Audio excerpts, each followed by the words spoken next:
Leurs auditions ont souvent été musclées et controversées.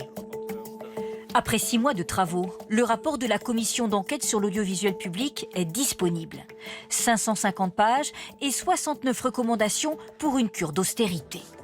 Suppression de France 4, fusion de France 2 et France 5, mais aussi baisse d'un tiers du budget des sports et réduction de 3/4 du budget des Jeux, des propositions qui font réagir.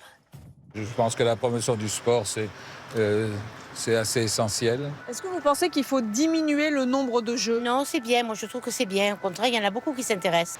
L'auteur de ce rapport, c'est lui, le député d'extrême droite, Charles Laloncle. Il préconise 1 milliard d'euros d'économies sur les 4 milliards reçus par France Télévisions, Radio France, France 24 et RFI. Demander des comptes à l'audiovisuel public n'est absolument pas régler ses comptes. On vient pour mettre le doigt sur d'éventuelles dérives, dysfonctionnements, pour proposer des recommandations et mieux les résoudre. Mais ce rapport est contesté, à commencer par le président de la commission. Il dénonce la volonté de préparer les esprits à une privatisation. Je regrette enfin, et j'en termine là, que cette commission d'enquête ait été au service d'un projet politique, l'affaiblissement de l'audiovisuel public en vue de sa privatisation. Vive critique également à gauche, du bloc central et de la présidente de France Télévisions.